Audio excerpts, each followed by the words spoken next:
Buenas noches. Buenas noches a todos los presentes. Ya, bueno, feliz sábado. Feliz sábado.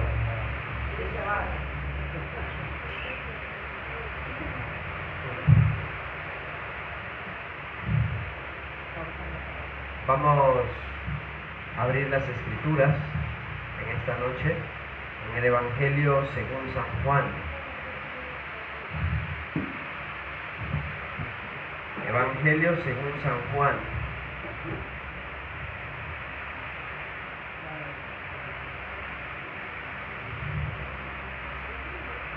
Capítulo número 12. Evangelio según San Juan, en el capítulo número 12.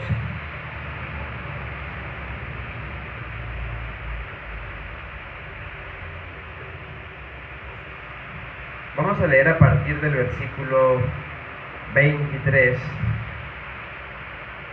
hasta el versículo 26. San Juan 12, versículo 23 hasta el versículo 26.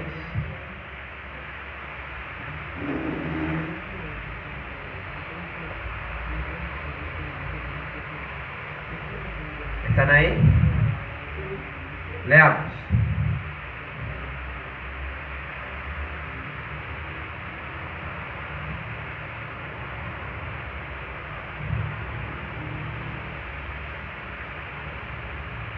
Entonces Jesús les respondió diciendo: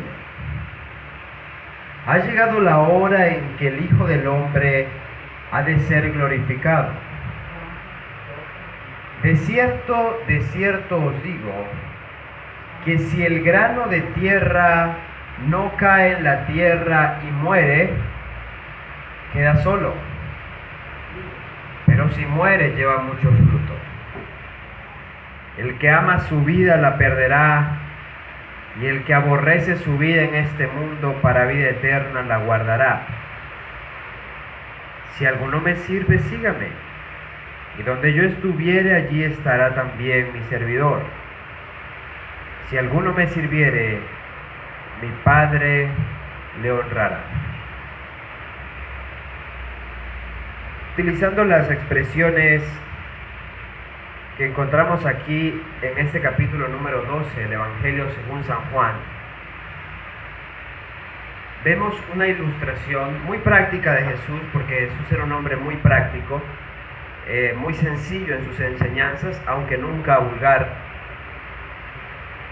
El Señor Jesús ilustró a través del proceso de la muerte de un grano, el proceso que todo verdadero hijo de Dios que quiera experimentar lo que significa realmente el nuevo nacimiento y lo que significa trabajar para Dios, debía entender.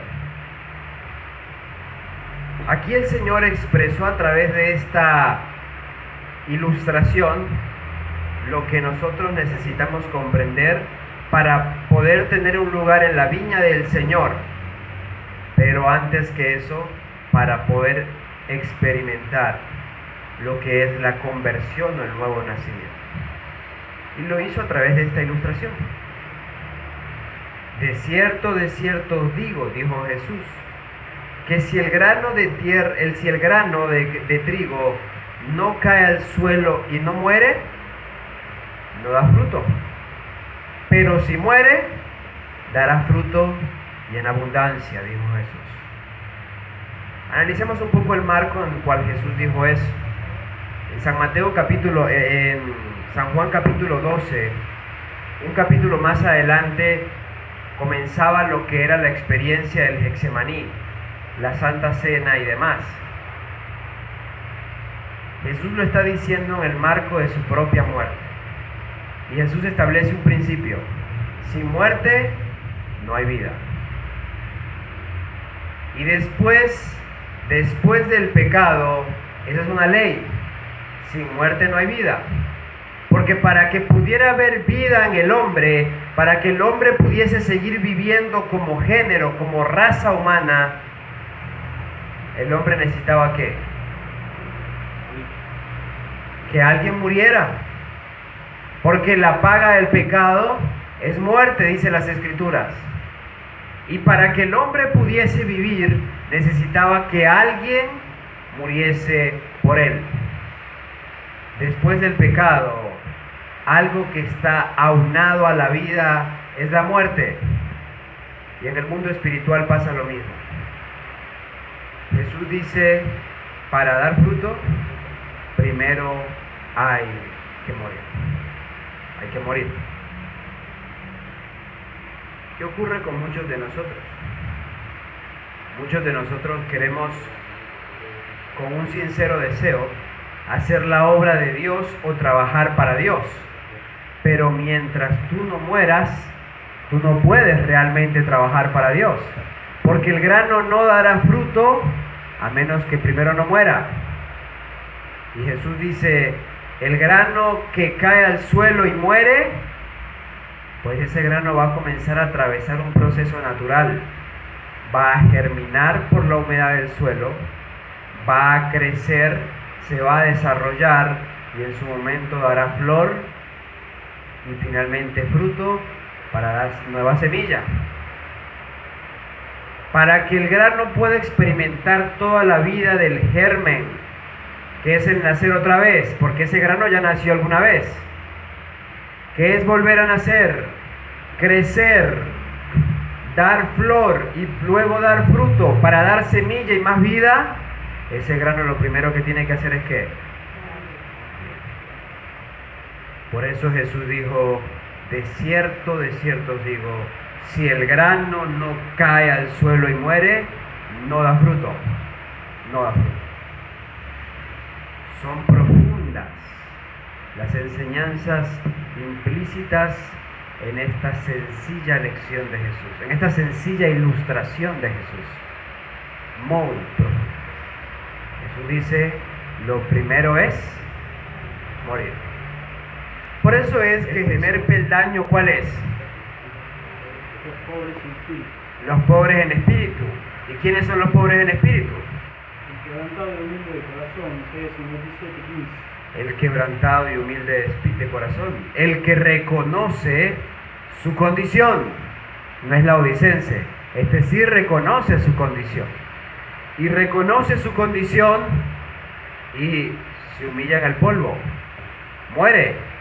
Por eso es que luego las bienaventuranzas describen el proceso de crecimiento, desarrollo y fruto. Jesús lo dijo. Repasemos los textos. Volvamos a la lectura. De cierto os digo que si el grano de tierra no cae en la tierra y muere, queda solo. Pero si muere, lleva mucho fruto. Jesús dijo, de cierto os digo que si el grano de tierra no cae al suelo, queda solo. ¿Qué pasa con el grano que no cae al suelo? ¿Qué pasa con el grano que no se humilla para muerte? ¿Qué pasa con el grano? ¿Ah? No va a dar fruto porque si no cae en el polvo, jamás va a germinar. Queda solo. Si no cae en la tierra, le vendrá gorgojo, le vendrá enfermedad o le vendrá el proceso natural de descomposición. Por eso Jesús dijo, el que no cae en tierra se muere, pero no muere para vida, muere para perdición. Muere en la inutilidad, en la inactividad. Cuando pudo haber sido un grano productivo, si moría. Por esa razón, la mensajera del Señor dice, ¿cuál es la obra de la justificación por la fe? ¿O qué es la justificación por la fe? Es la obra en la cual Dios abate en el polvo la gloria del hombre y hace por él lo que él no puede hacer por él mismo. Porque ¿dónde comienza el camino de la vida? En la humillación en el polvo del hombre.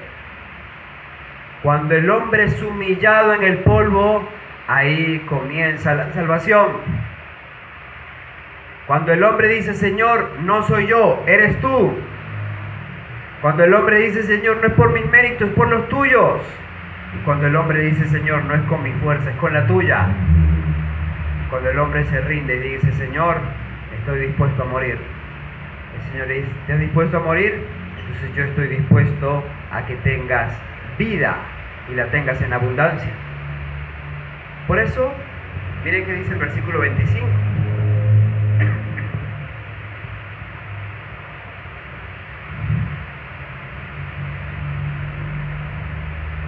El que ama su vida, la perderá. Y el que aborrece su vida en este mundo, para vida eterna la guardará. El que ama su vida, la perderá. Como no está dispuesto a morir por otros, como no está dispuesto a morir para dar un fruto para gloria de Dios, se pierde en el tiempo. Pero el que muera, ganará la vida, dice el Señor. El que no esté dispuesto a morir, con él muere su gen. El que muera, multiplicará su vida. Una semilla que cae al suelo según la naturaleza se convertirá luego en 500 y miles de semillas. Y cada generación, cada nueva semilla, cada nuevo corte traerá más y más en relación a aquella primera semilla que murió. La gente piensa hoy en campañas y piensa hoy en multitudes y en el evangelio que tiene que ser predicado y tantas cosas más. Cuando uno no ha experimentado la muerte, eso no es real. ¿Por qué no es real? Porque no hay vida a menos que primero haya ¿qué? Muerte. Y nadie dará fruto para el Señor si primero no hay muerte. No hay muerte. ¿Por qué hoy nos encontramos en la situación en la que nos encontramos en el mundo eclesiástico?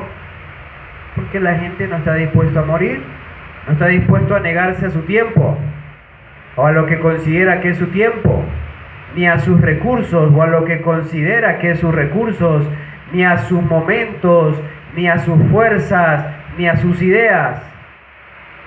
No está dispuesto a morir, no está dispuesto a entregar de lo que dice que es suyo para la obra del Señor. ¿Cómo piensa dar fruto? De ninguna manera. De ninguna manera. Por eso la viña del Señor está llena de árboles sin frutos. Árboles sin frutos. Eso sí, con mucho follaje, pero sin fruto. Con mucha apariencia, pero sin fruto. Recuerdo, esto está en San Lucas, capítulo 13. Recuerdo claramente una parábola que Jesús dio, en donde había un árbol que no tenía apariencia, se veía muy mal. Y llegó el hombre de la viña y dijo: Señor, vamos a cortar este árbol. El Señor lo miró y dijo: no, vamos a darle otro año de oportunidad. Vamos a darle un año más. Vamos a darle un año más. Pero por otro lado recuerdo el incidente de Jesús con la higuera. Mateo 22, 21. Recuerdo, según el relato bíblico, que el Señor Jesús tenía hambre y los discípulos tenían hambre. Y a la distancia vieron un árbol con mucho follaje, con muchas hojas y aparentemente muy productivo. Ellos se acercaron con la esperanza de encontrar higos, pero cuando llegaron se dieron cuenta de que aquel árbol era sola apariencia. No había fruto, solo era hojas. Jesús no perdonó a este árbol Y dice las escrituras que maldijo la higuera.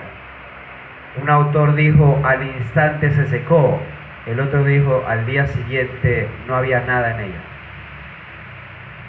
¿Cuál fue la diferencia entre los dos? Ninguno tenía fruto. El problema con la higuera era que la higuera aparentaba tener fruto. Y Jesús aborrece la hipocresía. Aborrece la hipocresía.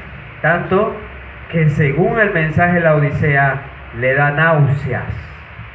Le da náuseas la hipocresía. ¿Por qué no había fruto? Porque no había habido muerte. Donde no hay muerte, hay apariencia, pero no habrá fruto. Y por los frutos los conoceremos, porque por el fruto se conoce el árbol. Si alguno me sirve, sígame. Y donde yo estuviere, allí estará también mi servidor. Si alguno me sirviere, mi Padre le honrará. Ayer el miércoles veíamos nuestra gran necesidad de experimentar la muerte en el Señor. De experimentar lo que realmente es morir a nosotros, para que el Señor pueda vivir en nosotros. ¿Saben, hermanos? La gente se preocupa y piensa en la venida del Señor Jesucristo, y algunos ponen fechas, algunos están hablando de 2031, 2028, 2040 y tantos, y en sí pues nosotros sabemos que son inventos satánicos que persiguen un solo propósito: desviarnos de realmente la verdad trascendental para nuestros días y de nuestra urgente preparación. Pero la gente omite algo muy fácil, muy sencillo, que enseña la revelación. La revelación dice, cuando el carácter de nuestro Salvador sea perfectamente emulado por sus hijos, entonces Él vendrá por ellos. Simple. Cuando el carácter del Señor sea perfectamente emulado en sus hijos, entonces Él vendrá por ellos. Es urgente y sentida nuestra necesidad de morir. Porque mientras Carlos siga viviendo, mientras David siga viviendo, mientras Gustavo siga viviendo, el Señor Jesús no vive en nosotros, no puede vivir en nosotros. Y hermanos, para que el Señor Jesús viva en nosotros,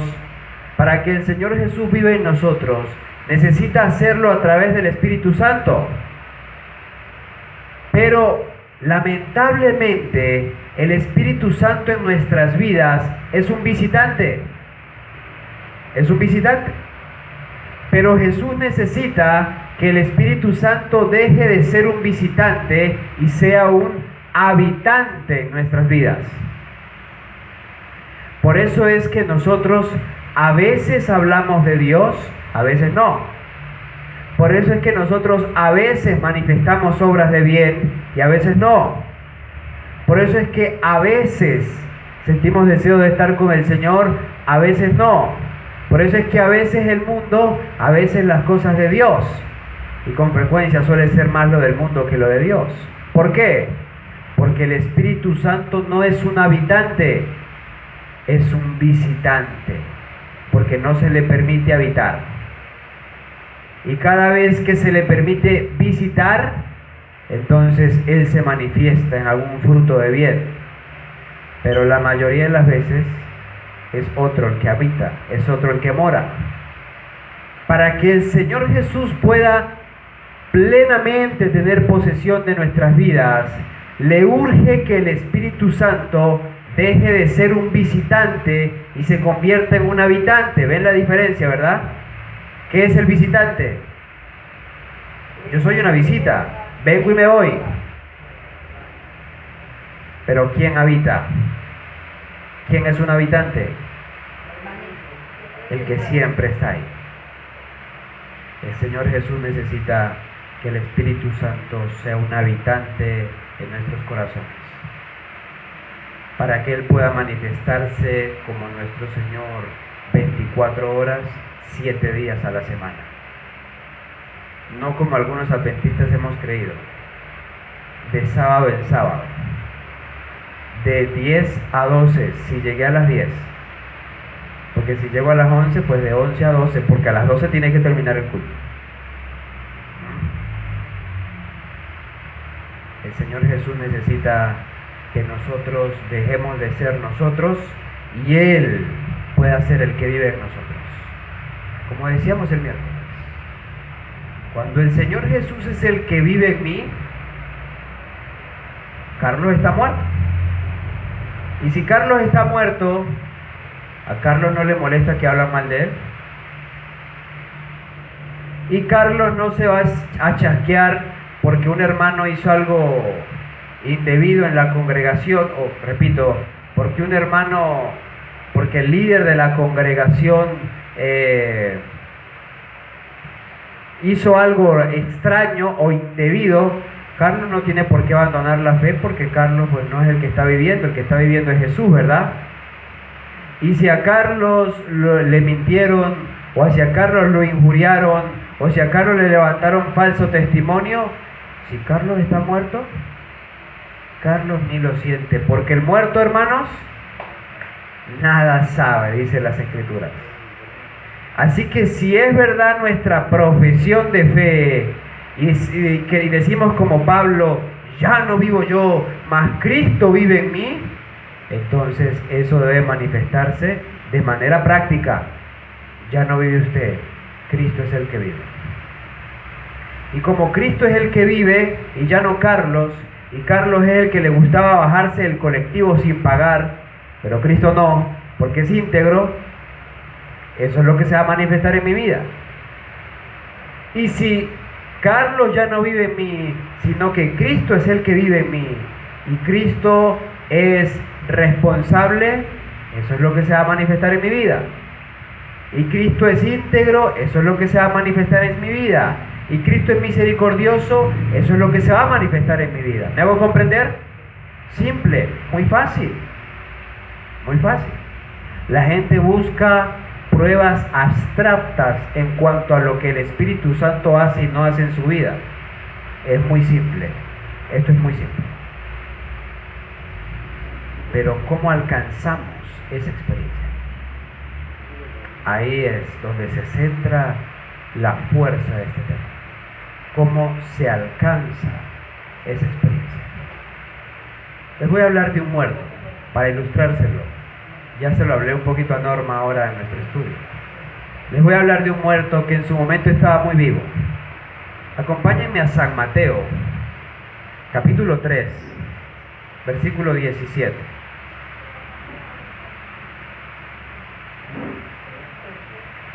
San Mateo 3, 17.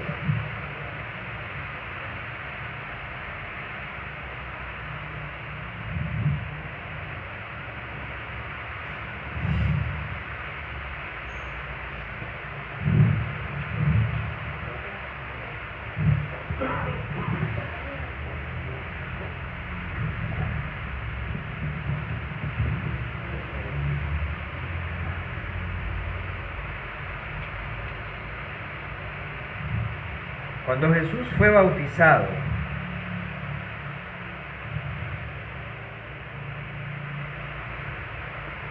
cuando el Señor Jesús fue bautizado,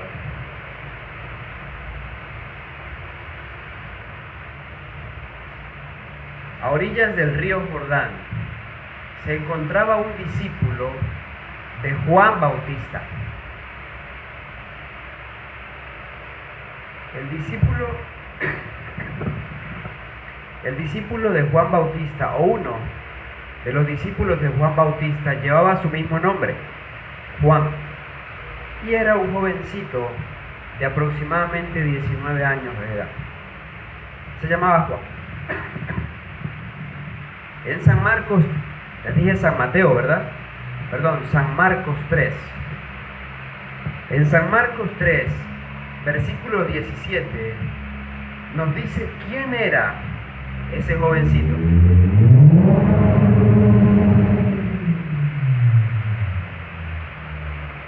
San Marcos 3:17 dice así: a Jacobo, hijo de Zebedeo, a Juan, hermano de Jacobo, a quienes puso por sobrenombre Boanerges, que significa hijos del trueno. En San Marcos 3 vemos la descripción de los discípulos de Jesús, y en el versículo 17 se describe a los que la Biblia llamó Boanerges. ¿Qué significa Boanerges? Boanerges es una expresión griega que significa hijos del trueno. Así se le llamaba a este jovencito de 19 años de edad, que era discípulo primeramente de Juan Bautista, pero que cuando vio a aquel hombre que apareció, a quien Juan Bautista señaló y dijo: he aquí el Cordero de Dios que quita el pecado del mundo, este jovencito entendió: entonces mi maestro no debe ser él, sino debe ser él. Y se pegó detrás de Jesús en una relación que cambiaría su vida y hasta cambiaría su apodo, porque con el paso del tiempo aquel que era llamado Boanerges dejó de ser llamado así, hijo del trueno, y comenzó a llamarse ¿cómo? El amado. Creo que es un cambio muy significativo, porque que te dejen de llamar hijo del trueno, y yo no sé ustedes, pero yo creo que a nadie le llaman hijo del trueno por ser bondadoso, ¿verdad? Y por ser pacífico, o por ser un hombre calmado, pulcro, íntegro. Creo que si le dicen hijo del trueno, bueno, es porque tiene características especiales en su vida. Pero que te dejen de llamar hijo del trueno, te comiencen a llamar el amado, creo que hay algo muy significativo allí. Recuerdo una vez, para hacer gala a su sobrenombre, los samaritanos, se halla en los evangelios, los samaritanos habían tenido un gesto un poco abrupto con Jesús, y el Señor Jesús, pues con mucha paciencia, tolerando, Juan se levantó, ya para hacer gala a su apellido, dijo: Señor, ordena que caiga fuego del cielo y los consuma a todos. Ese era Juan, ese era. Pero también nos dicen las Escrituras que Juan era el más cercano a Jesús, que el círculo íntimo de Jesús, que se centraba en Pedro, Jacobo y Juan tenía un lugar muy especial, al punto que el Evangelio según San Juan, capítulo 22, dice que Juan recostaba su cabeza en el pecho de Jesús. Realmente había mucha intimidad. Juan era el más cercano. Por eso es que en los momentos de más dificultad, mientras los otros 10 huían y uno se colgaba, Juan se mantuvo siempre cerca de Jesús, no lo dejó. Y mientras hubo juicio, ahí estuvo Juan. Y mientras fue azotado, ahí estuvo Juan. Y aún en la cruz del Calvario, el único que estuvo de sus discípulos fue Juan. Por eso Jesús miró hacia abajo y al único que vio de los de él era Juan. Y por eso le dijo: hijo, ahí tienes a tu madre, madre, ahí tienes a tu nuevo hijo. Él sabía que el joven que lo amaba a él iba a cuidar también a su madre. Lo sabía. Pero ¿por qué Juan llegó a esa experiencia? ¿Por qué Juan pasó a ser transformado? ¿Por qué vemos a un Juan que pasa de pedir decapitación para los samaritanos a un Juan que unos años más adelante nos escribe y nos dice: hijitos míos, Dios es amor, y el que permanece en amor permanece en Dios y Dios en él? ¿Qué pasó con Juan? ¿Qué experimentó Juan? La muerte. Juan era Boanerges. Juan era orgulloso, egoísta, suficiente, vengativo, vanidoso, ambicioso. Eso era Juan. Pero a medida que fue muriendo él, se fue reproduciendo en él Jesús. Por eso dejó de ser ambicioso, egoísta, vengativo, orgulloso, y se convirtió en el líder de la iglesia, que se caracterizaba por su amor, su paciencia, su ternura, su tolerancia, su bondad. ¿Qué pasó? ¿Por qué él fue más fácilmente transformado que los demás? Porque fue el que más estuvo con Jesús. Y la ecuación es simple: mientras más estás con Jesús, más fácilmente eres transformado. Miren lo que nos dice el capítulo 35, transformados por la gracia. Cómo Juan murió y volvió a vivir, lo explica este capítulo 35 del libro Hecho, 55, del libro Hecho de los Apóstoles de la Mensajera del Señor. En la vida del discípulo Juan se ejemplifica la verdadera santificación. Hecho de los Apóstoles, capítulo 55. Transformados por la gracia. Cuando me refiero a Hechos de los Apóstoles, me refiero al libro del Espíritu de Profecía. Durante los años de su íntima asociación con Cristo, a menudo fue amonestado y prevenido por el Salvador, y él aceptó las reprensiones. Primer punto para ser transformado, ¿cuál es? Que el Señor le reprende. Y cuando el Señor le reprende, porque cuando todo es bonito y no hay reprensión, todo está bien. Pero cuando viene la reprensión, ahí es donde el espíritu orgulloso va a contender y va a luchar. Juan se dejó amonestar, se dejó guiar por el Señor. Por eso dice, fue reprendido y aceptó las reprensiones. A medida que el carácter del divino maestro se le manifestaba, Juan vio sus propias deficiencias, y esta revelación le humilló. Murió. A medida que Juan veía la perfección del carácter de Cristo, veía cuán imperfecto era él. Juan vio cómo Jesús fue tolerante con los samaritanos y él no. Juan vio cómo Jesús recibía a los niños y los sentaba sobre sus piernas y él no quería. Juan vio cómo Jesús era abnegado y entregado sin esperar nada a cambio.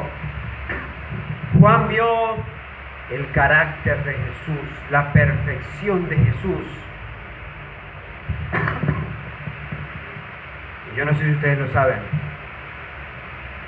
pero mientras más cerca estás de Jesús,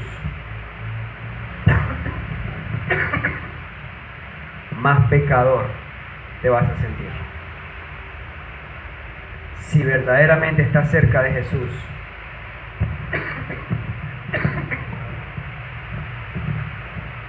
cuando más cerca estás de Jesús, Norman, más pecador te vas a sentir.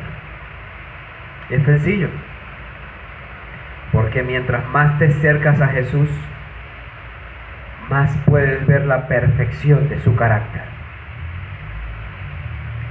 y más vas a ver cuán distante estás espiritualmente de ser como Él es. Cuando yo escucho personas que hablan de lo que ellos han logrado y de cuánto son como Jesús y de cuán lejos ven el pecado, yo me asusto. Me asusto por una razón sencilla. Yo conozco la ecuación bíblica. La ecuación bíblica dice: mientras usted esté más cerca de Jesús, más pecador se va a sentir. La ecuación bíblica enseña que si usted se acerca más y más a Jesús, cada día va a ser más semejante a Él, pero cada día va a sentir más su condición pecadora. Cada día más va a sentir su condición pecadora. ¿Me hago entender? Por eso yo me asusto cuando alguien rechaza a un pecador por su santificación. Wow, peligroso. Le creo más a Pablo que dijo: yo soy el primero de los pecadores. ¿Y saben por qué él lo decía? Porque él era el que más cerca estaba de Jesús. Y mientras usted más se acerca a Jesús, más pecador se va a sentir. La ecuación bíblica es simple. Mientras más cerca está de Jesús, más pecador usted se va a ver. Pero Juan tuvo la actitud correcta.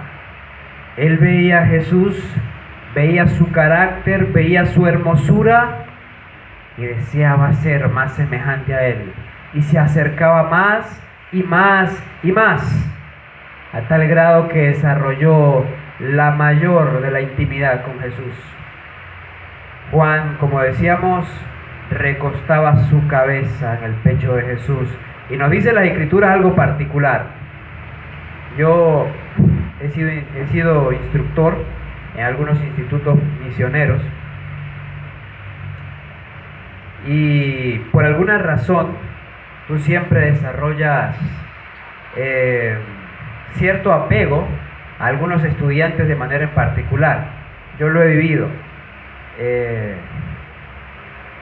En Bolivia, recuerdo, en este caso con los niños, había una niña de padres quechua que me sentía muy identificado por ella, por su condición y demás, y siempre la cuidaba y tenía una simpatía especial con ella que se desarrolló hablando quechua y tenía dificultades con el español, lo que me llevaba a mí a tener más tiempo con ella y demás.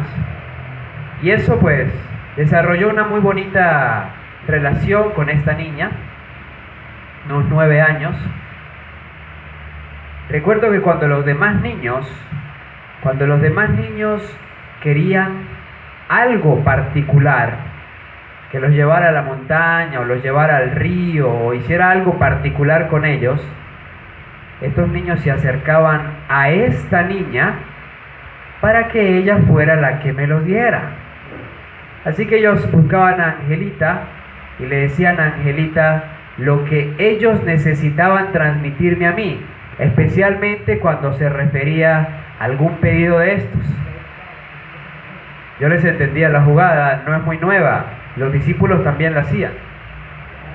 Según el Evangelio San Juan, los discípulos se acercaban a Juan y le decían: pregúntale quién es el que lo va a traicionar. Y Juan llegaba y le dijo: Señor, ¿quién es el que te va a traicionar?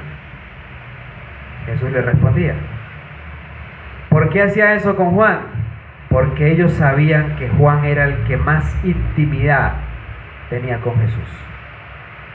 Juan había sido el que más tiempo había pasado con Jesús, el que lo veía a la distancia mientras Jesús oraba, el que no quería separarse bajo ninguna condición.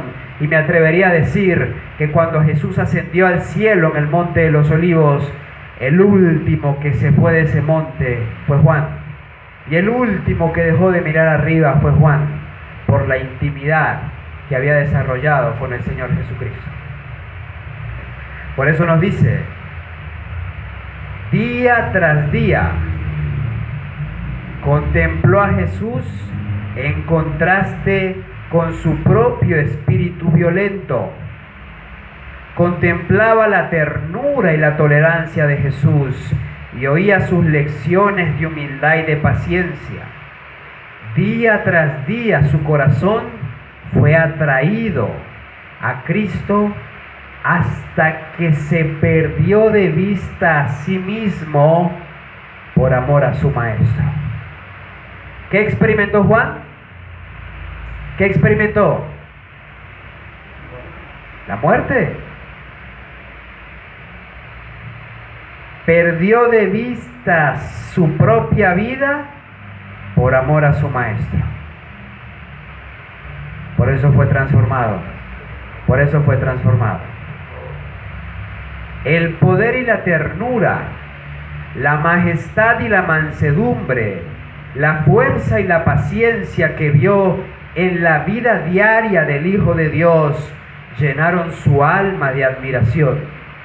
Sometió su temperamento resentido y ambicioso al poder modelador de Cristo, y el amor divino realizó en él una transformación de carácter. Qué precioso, qué hermoso. Entregó sus resentimientos. ¿Vio a Jesús? Oh, cuánto necesitamos nosotros mirar a Jesús para dejar a un lado el resentimiento, para dejar a un lado el orgullo, para dejar a un lado la soberbia. ¿Cuál fue la fórmula de Juan? ¿Qué tuvo que hacer Juan? ¿A qué médico fue? ¿Cuánto dinero pagó? ¿Cuánto le costó? ¿Qué tuvo que hacer Juan? ¿Qué tuvo que hacer? Simple, estar con Jesús. Fue la clave de Juan. Mientras más estaba con Jesús, más se parecía a Él.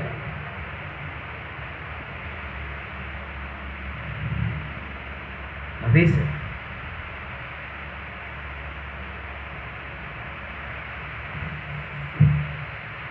semejante transformación de carácter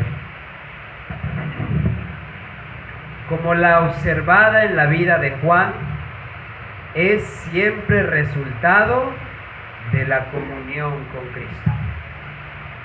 Simple, sencillo. Semejante transformación de carácter como la observada en la vida de Juan es siempre resultado de la comunión con Cristo. Pueden existir notables defectos en el carácter de una persona, pero cuando llega a ser un verdadero discípulo de Cristo, el poder de la gracia divina le transforma y le santifica. Contemplando como por un espejo la gloria del Señor, es transformado de gloria en gloria hasta que llega a asemejarse a aquel a quien adora. ¿Difícil? ¿Está fuera de nuestro alcance? Está a nuestro alcance. Y espiritualmente nosotros, hermanos, espiritualmente nosotros podremos experimentar lo que Juan experimentó: recostar nuestra cabeza en el pecho de Jesús si aprendemos a escuchar la voz del Señor, si le buscamos y lo hacemos de todo corazón, si apartamos nuestro tiempo para estar con Él, si utilizamos las herramientas que Él nos ha dado, sin duda alguna podremos estar con Jesús tal como Juan estuvo. Por eso, hermano Juan, mire cómo terminó su carta de Apocalipsis. Vamos a Apocalipsis 22. Apocalipsis capítulo 22.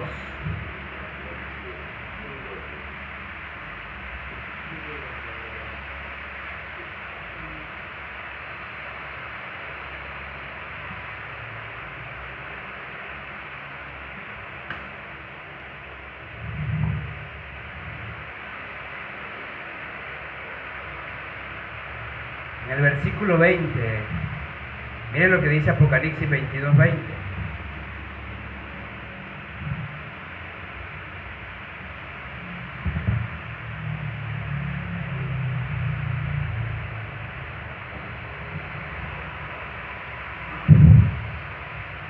El que da testimonio de estas cosas dice: ciertamente vengo en breve.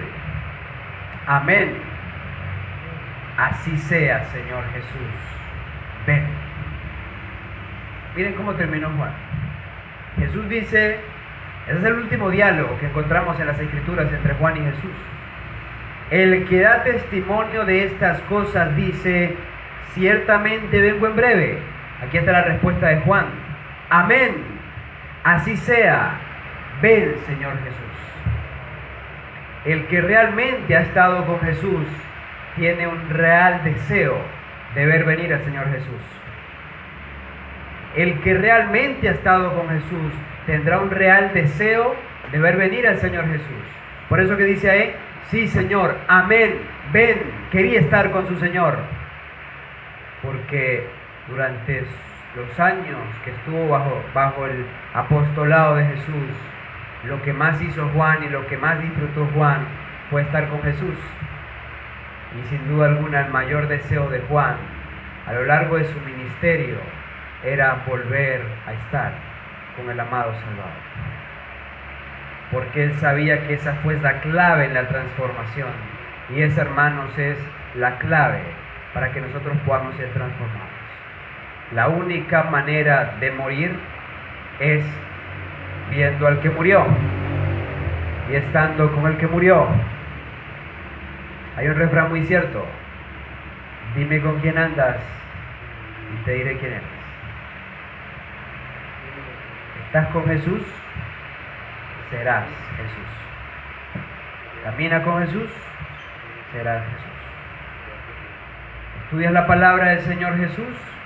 Serás como Jesús. ¿Hablas con Jesús a través de la oración? Serás como Jesús. ¿Sirves como Jesús sirvió? Ejemplo os he dado para que, como yo he hecho, vosotros también hagáis. ¿Sirves como Jesús sirvió? Serás como Jesús. Eso es muy fácil, muy sencillo. La obra de la santificación no es de un momento, una hora o un día, sino de toda la vida. Por eso Pablo decía: cada día muero, porque la muerte no es un día, la muerte implica todo lo demás. No se la consigue por medio de un feliz arranque de los sentimientos, sino que es el resultado de morir constantemente al pecado y vivir cada día para Cristo.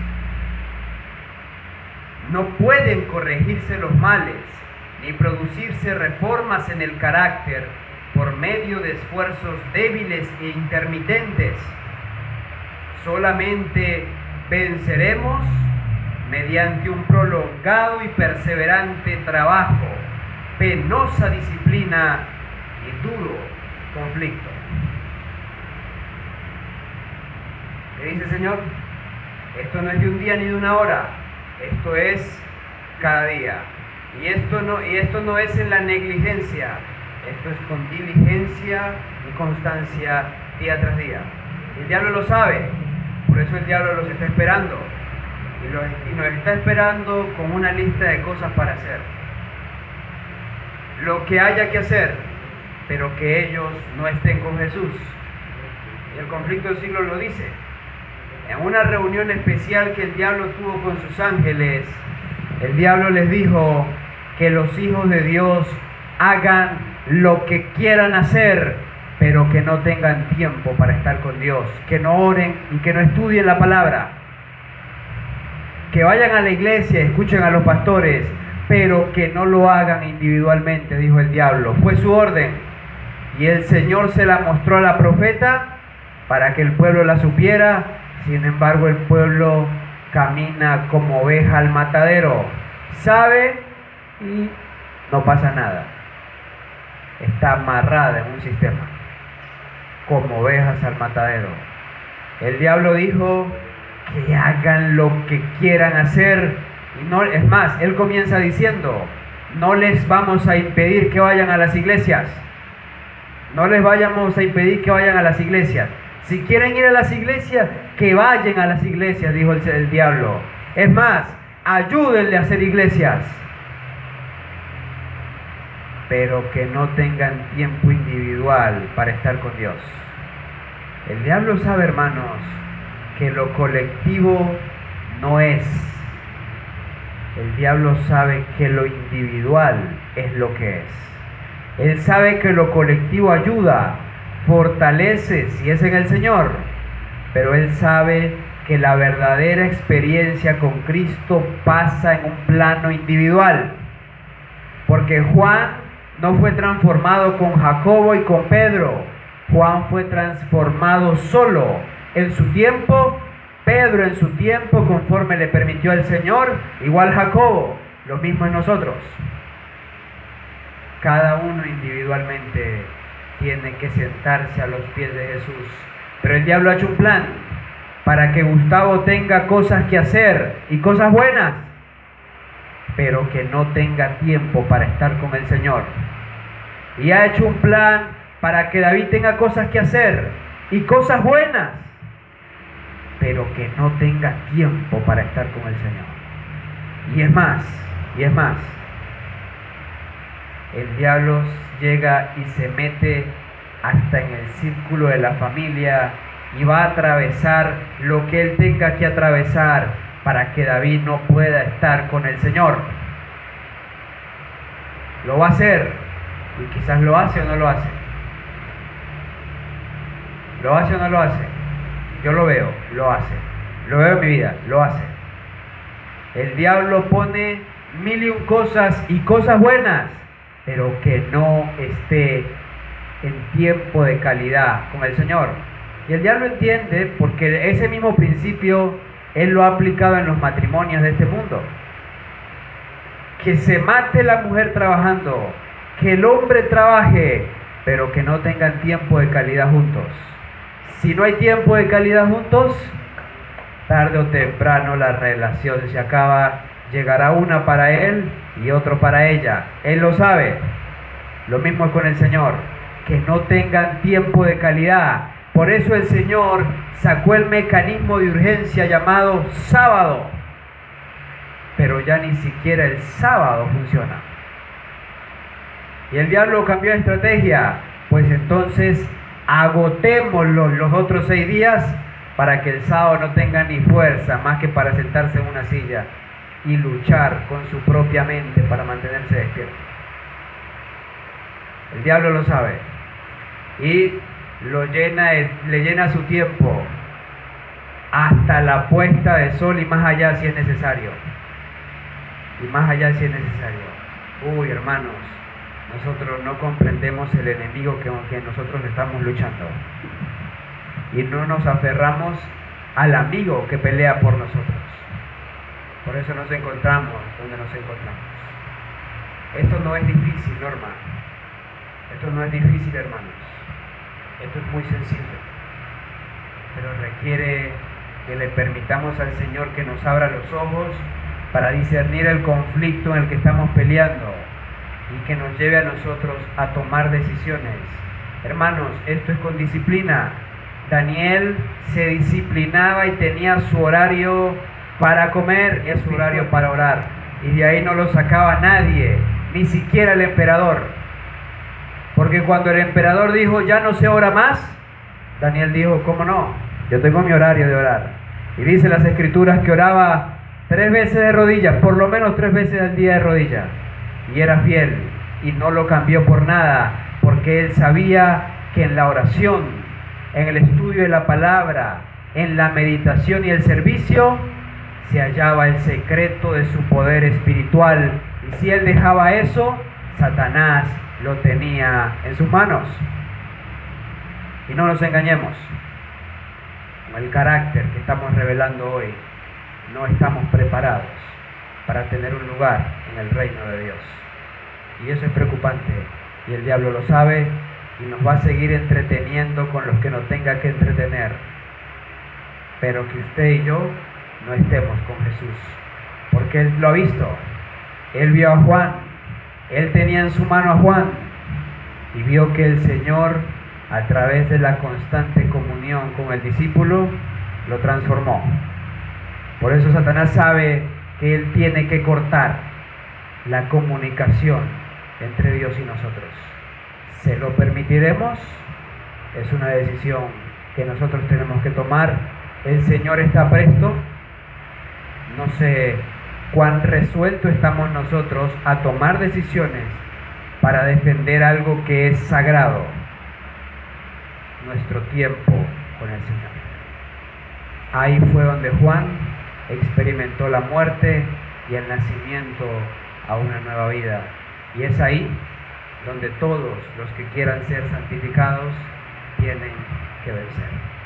Y este es un bonito día, sábado del Señor, de paso último día del año, para tomar consideraciones en cuanto a nuestro día a día con el Señor y tomar decisiones basados en la urgencia del tiempo en el que vivimos y la necesidad espiritual tan grande que llena nuestras vidas. Porque simple y sencillamente, hermanos, yo no sé ustedes, yo no veo a Jesús en mí y eso me preocupa, eso me preocupa. El Señor les ayude, que este sea un sábado de decisiones para la eternidad.